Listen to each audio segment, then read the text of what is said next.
ഇന്ന് ശനിയാഴ്ച ആയതുകൊണ്ടും അയ്യപ്പൻ്റെ ദിവസമായതുകൊണ്ടും കുതിരാനിലോട്ട് പോകാമെന്ന് വിചാരിച്ചു കേട്ടാ. റോഡൊന്നും പണ്ടത്തെ പോലെയല്ലല്ലോ, സൈഡ് പോക്കറ്റ് റോട്ടിൽ കൂടെയൊക്കെയാണ് ഇപ്പോൾ കുതിരാനിലോട്ട് പോകാൻ പറ്റുള്ളൂ. ആ സ്ഥലം കണ്ടോ, എത്ര ട്രാഫിക് ഉണ്ടായിരുന്ന ഏരിയയാണ്. ഞങ്ങളിപ്പോൾ ചെല്ലുമ്പോൾ ഒരു ഇനക്കവും ഇല്ലാത്തൊരു ഏരിയയായി മാറി, കുരങ്ങന്മാരുടെ മാത്രം സ്ഥലം. അമ്പലത്തിൽ അങ്ങനെ തിരക്കൊന്നും ഉണ്ടായിരുന്നില്ല കേട്ടോ. അല്ലെങ്കിൽ ശനി ഞായറെന്ന് പറഞ്ഞു കഴിഞ്ഞാൽ അത്രയും തിരക്കുള്ളൊരു അമ്പലമായിരുന്നു. പൈസ എറിഞ്ഞും ചില്ലറ പൈസകളൊക്കെ വീണ് അമ്പലം ആകെ ബഹളമായിരിക്കും. ഞങ്ങളിതാ നാളികേരം കൊണ്ടുപോയിട്ടുണ്ടായിരുന്നു. ഞങ്ങൾ തലയൊക്കെ ഒഴിഞ്ഞു, അവിടെ പുറത്ത് നാളികേരം ഉടച്ചു. ഇപ്പം അങ്ങനെ അവിടെ നാളികേരം ഉടക്കലും തിരക്കൊന്നും ഇല്ല കേട്ടോ. ഞങ്ങളിതാ അമ്പലത്തിൽ നട തുറന്നപ്പോൾ മണി അടിക്കാൻ തുടങ്ങി. അപ്പോൾ ഞങ്ങൾ വേഗം ഓടിക്കയറി പുറത്ത് റെസീറ്റ് എടുത്തു, എഴുതിയിരിക്കും. അതുപോലെ തന്നെ ഒരു നെയ്യ് അത് കഴിഞ്ഞ് ഉള്ളിൽ കയറിയ തീർത്ഥം കുടിച്ചു.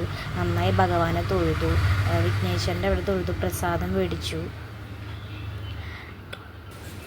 എത്ര ബഹളമായുള്ളൊരു അമ്പലമായിരുന്നു അല്ലേ. ഞങ്ങളങ്ങനെ തൊഴുതിറങ്ങി.